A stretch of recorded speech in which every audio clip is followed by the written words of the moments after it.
Syngenta apresenta One Agro The Customer. Olá a todos que nos acompanham diretamente do One Agro The Customer. Eu sou a Mafe Luvizotto, falo diretamente de Campinas, São Paulo, e eu estou aqui no estúdio Mais Agro para discutir agora um dos temas mais urgentes do setor. Como formar líderes preparados para os desafios do agro hoje e amanhã? E qual o papel da educação nessa transformação? Bom, para debater esse assunto, eu estou aqui com duas lideranças que pensam o agronegócio com visão estratégica e internacional. Estou aqui com o Roberto Fava, que é fundador da Harven Agribusiness School e sócio da Markestrat, e o Walter Scott, que é professor de marketing e vendas e diretor do Centro de Agronegócio e Alimentos da Universidade Purdue, nos Estados Unidos. So welcome, it's really good to have you both here. Welcome to Brazil, Walter. Thank you. Welcome. Thank you so much.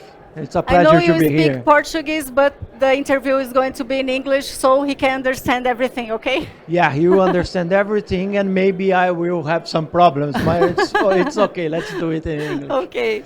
Well, Walter, from an international perspective, what are the main challenges in developing leaders nowadays in agribusiness?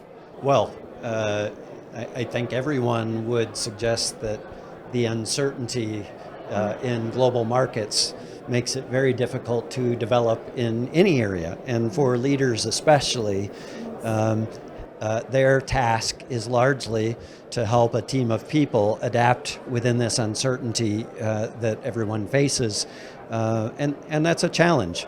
The generational shifts that are happening globally in leadership means that many organizations today are focused on accelerating the leadership of a younger generation to replace old people like me as we leave the workforce.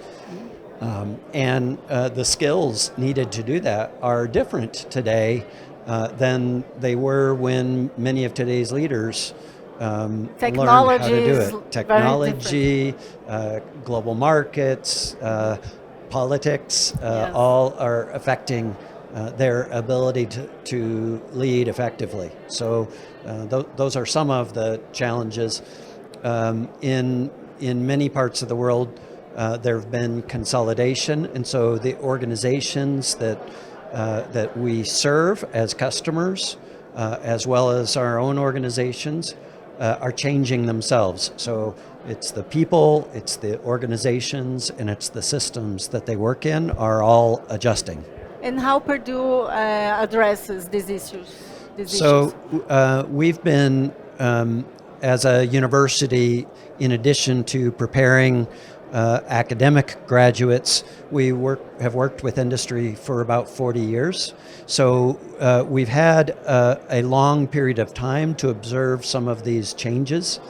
Our role has really shifted from seeing our job as to train people and moved more to how do we develop people and help organizations enact change.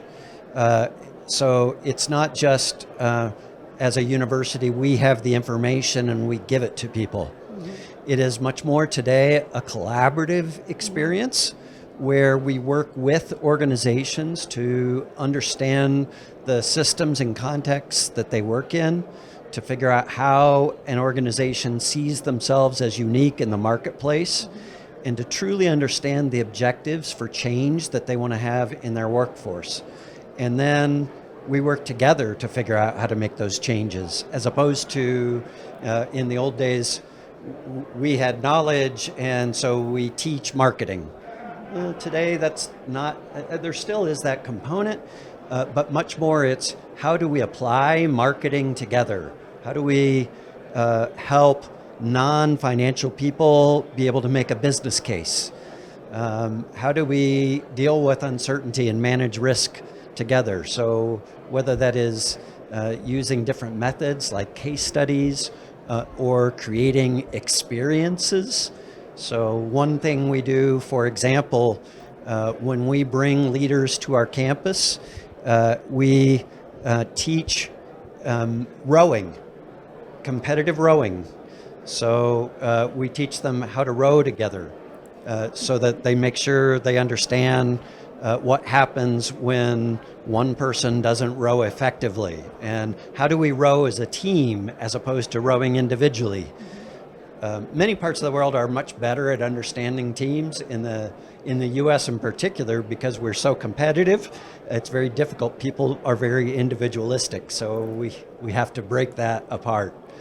And growingly, our leaders are international. They come from a variety of experiences. So helping them share those experiences to bring the best out of each person onto a team is an important part of leadership as well. Awesome. And we can learn from everyone, especially young people, right? Absolutely. Yes. Learning from young people is something we have to do more of. That's a difficult message for people who are already in leadership roles, to tell them you're a leader, but you don't know everything. Yes, you true. need to listen more than you need to speak. Yes. Roberto, turning to Brazil, do you think it's the same? What are the main obstacles to develop leaders in rural areas? I think that we must think about it in three levels.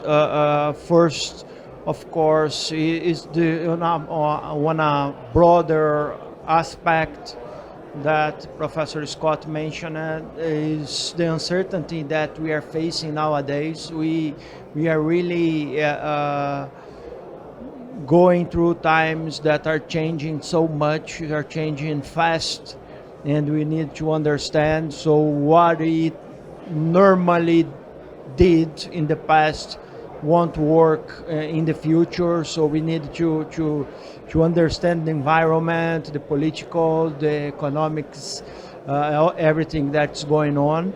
The second level, of course, it's the company level or the organizational level, when you need to develop your social skills, your soft skills, being able to have empathy, to being able to understand the other, to motivate, and to create these aspects that Professor Scott mentioned, to understand that the results will be bigger, will be higher if you work in a group. So this is the important point for leadership. And the third one is the personal one. Nowadays we are facing a situation that the new generation are searching for new purpose, for new the kind of recognitions that they are looking for are different. The self-motivation that it's important sometimes are present, are not present, and then to train these guys to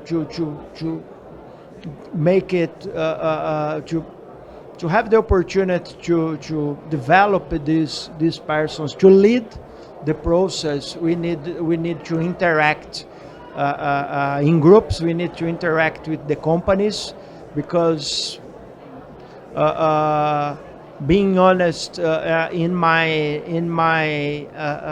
opinion, part of the knowledge are at academia, but part of the knowledge are in the companies. So this kind of interactions to be applied, to be global, the interactions with another academies, universities around the globe, it's what we are trying to do, to create, to develop, more than create, to develop good leaders, the future of the leadership in agribusiness. What you said about the purpose, I think it's very important, because that's the reason why a young person continue the work, right?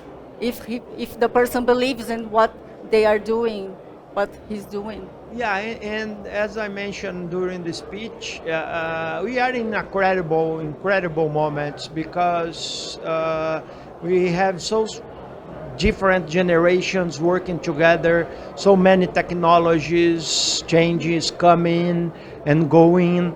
And of course, I'm Gen X. I'm motivated. My purpose was to grow in my life, in my career, and to achieve a good position. Nowadays, aspects sustainability, the environment, the local communities start to be more important as a purpose for this generation, and you need to understand and respect.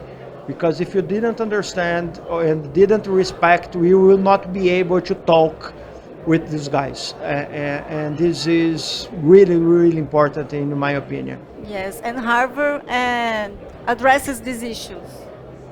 Yes, we created Harven to be an international university. We are a college at this moment, a business college, but we understand that the learning process is focused on the student. If one student are in the classroom looking for the social medias, the problem is it's not the students, the problem is the school, the problem is the professor that are not able to attract the attention. And this is the real life that we are living. We need to be able to use activity methodologies, problem-based methodologies to put the hands on, to make it happen as it was in the real life. It's a multi-directional word, and not someone that have the experience, that have the knowledge, and a bunch of people just listening us. It's the past. It's over. We need to be more modern. Yes, because it's very easy to find information, whatever you want, right? Yeah, yeah. I have to comment that it's not easy. Being honest, it's been very tough. We try to move in the direction of the activity methodologies and the problem-based learning, but people normally returns to what is comfortable, and then you have to push again and keep pushing, because if you are not understanding the movements, they will return to comfort zone, and then it will be old, and then it will be over. It's true, and exchange is essential. I think global agribusiness is increasingly interconnected. So how have you been promoting international exchange? So we see a resurgence of cooperation and multiple visits. People from Brazil coming to the U.S. and people from the U.S. coming to Brazil, as well as other markets. I think there is I hope a resurgence of understanding that we're in a global economy. It almost feels old-fashioned today to talk about the global economy, because we talked about that 20 years ago. But I think we see on display today the ways that we're all interconnected. And so if we create more opportunities for those kinds of exchanges, we all learn. The challenge is that's an expensive process. And so one of the things that our focus has been around is how do we create efficiency in the learning process? When I was young, most of the learning came through experience. You have to spend the first 10 to 15 years of your career gaining experience. That it remains to be true, but today if we can create experiences intentionally, we can accelerate the learning process. And I really like what Roberto said about comfort, because we've known for a long time that learning comes when we are not comfortable.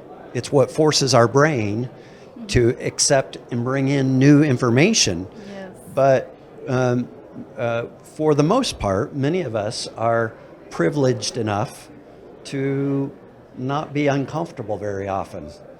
And so that feeling of being intentionally uncomfortable is one that we sometimes resist. So our job as educators, I think we love challenges. we on one hand we love challenges, and on the other hand we are very happy not to be challenged. Yes. And so we have both of those, that dichotomy exists. And so our job as educators is to harness that desire to be challenged, to harness curiosity. I think curiosity is the thing that we want to work most on developing.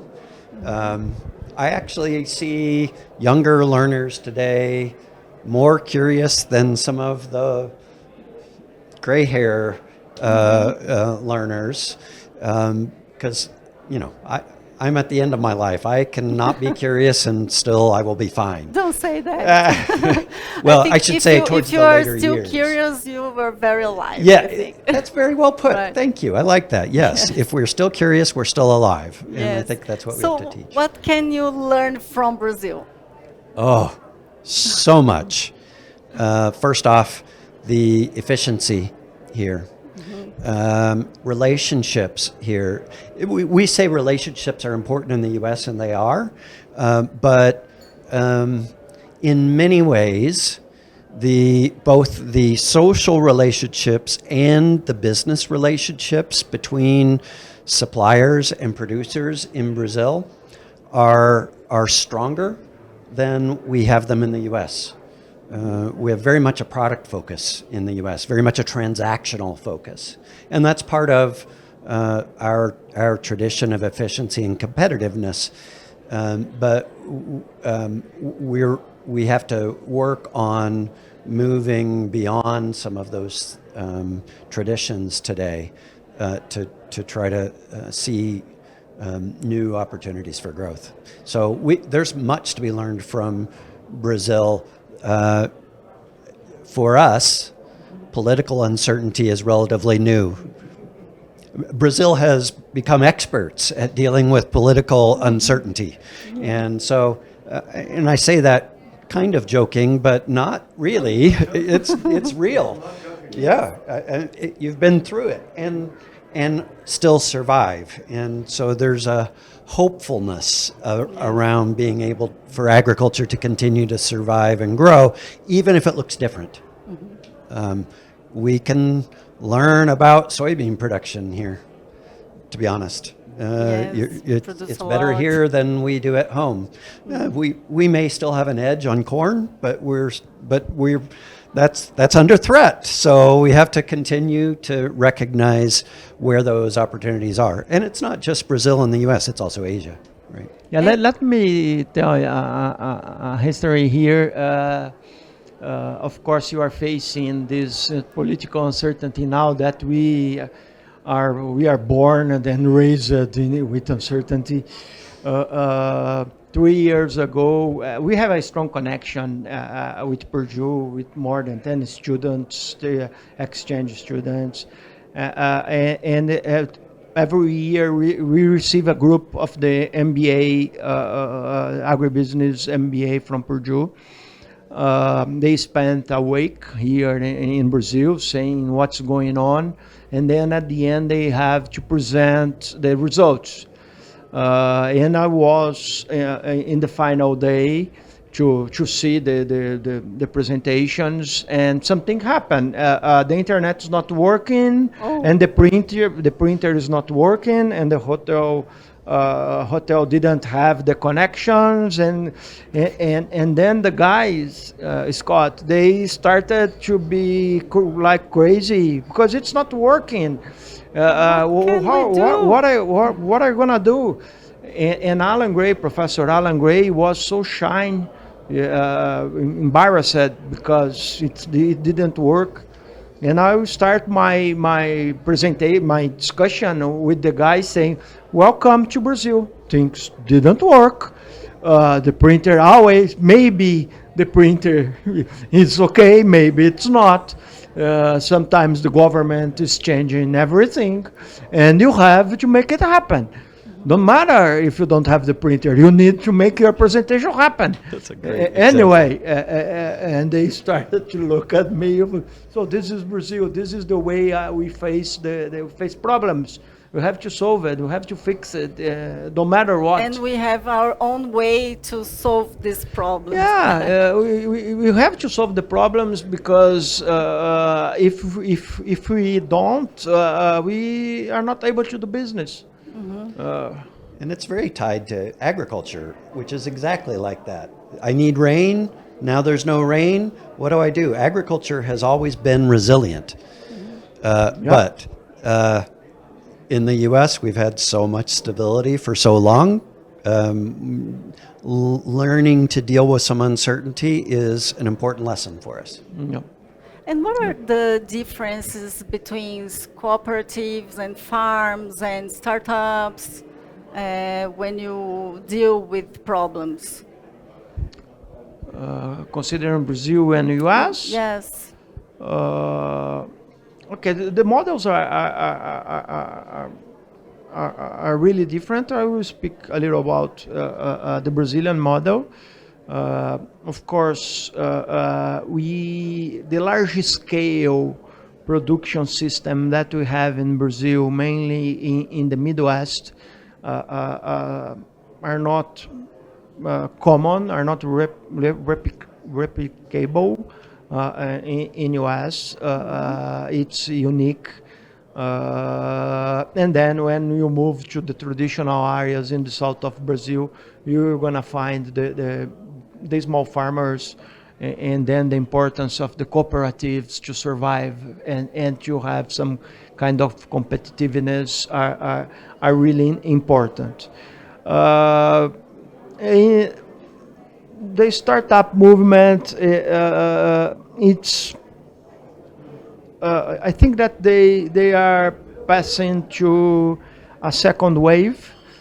We had a first wave by 2017 and 18, first ag tax, much more focused on products, on technology than on solutions. Nowadays, we are facing more investments, and it's more tough to run the race.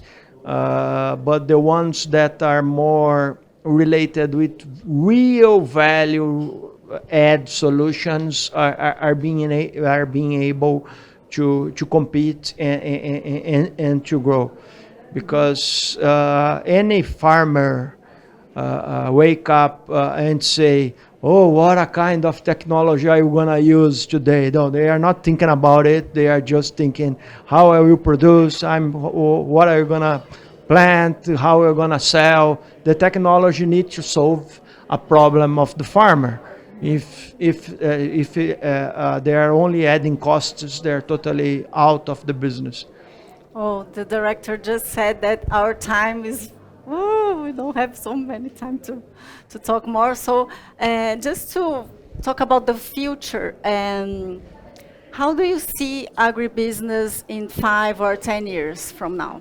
Oh, I don't think anybody has a good answer to that. And if they had an answer to that, I wouldn't believe them.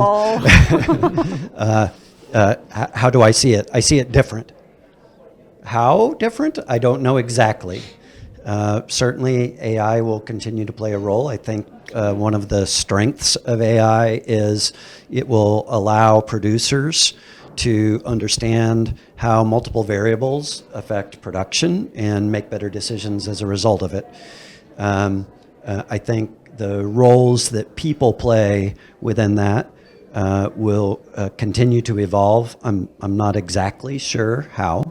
But I do think relationships will continue to be a very important part of agriculture. Efficiency will continue to be an important part of agriculture to produce more cheaper. That we've been doing that for 75 years, and over the next 5 to 10 years, I don't think that's going to change. And then the globalization. I think we're in common markets, and that will continue to drive much of the decisions we make.